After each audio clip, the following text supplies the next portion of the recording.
meet my bride. Let's go for a ride in my newfangled automobile. Just where we will go, nobody knows, but it's sure a great way to feel. Behind the wheel of the Speed Meter Steel, it's my newfangled automobile. Hello and welcome to Vintage Car History. I'm Wild Bill. The company Autocar is the oldest motor vehicle manufacturer in the USA. Over in Europe, the oldest vehicle manufacturer is the French company Peugeot, the company actually having its beginnings in the late 18th century. Now, if we look at Northern Europe, we have a Swedish manufacturer that is not technically as old as Peugeot, but is certainly older than Autocar, and is still trucking to this day. So let's take a look at Vabis. The story of Vabis actually goes back some 500 years. It begins with Surahammersbrück, which at first was an ironworks built in the province of Västmanland by order of King Gustav I in the mid-16th century. The facility was slowly expanded over the next century or so until by the 1650s, Surahammersbrück was a major factory and the center of town that grew up around it. By this time, the whole region was known, and still is, for all sorts of ironworks. Forges for smelting pig iron by the ton, and products of all kinds were being made there, from chains to shovels to plows.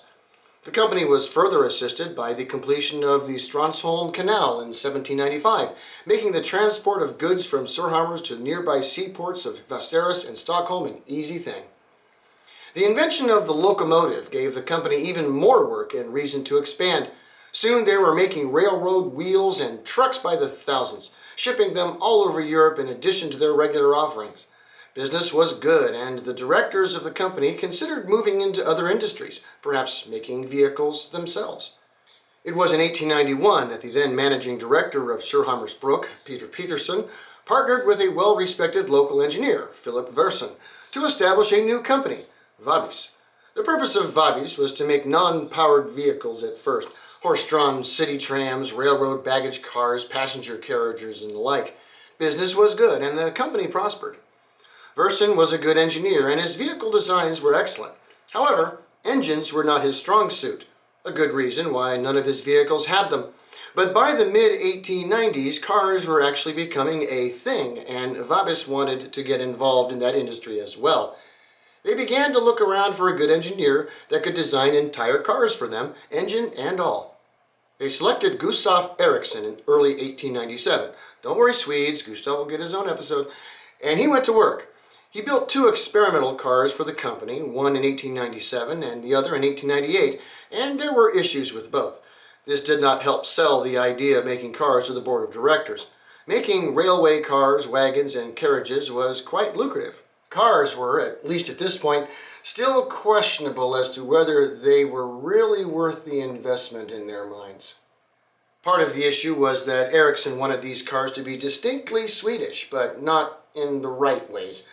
The engines were overcomplicated for the time and not reliable. The transmissions were his own design, but again not reliable. It wasn't until 1902 that the cars began to even resemble contemporary European cars of the day, with the exception, of course, that Vabis cars had to run on kerosene instead of petrol. In later 1902, a new model became available, the Model D, that was fairly conventional. Two-cylinder, four-stroke engine, two-speed elliptical transmission, it was fairly reliable. They made some adjustments to it, and the following year, the company was finally offering a decent car to the public. It was called the Surahammar car, and the company actually sold one of these in 1903. Their first sale after 5 years of work. Vabis made their first truck in 1902, and for the next few years the company offered both cars and trucks for sale. The trucks sold okay, but their cars did not, and the company ceased car production in 1911. Surahammersbrück sold the company to a company that built engines and such, who in turn merged with Vabis to continue building commercial vehicles.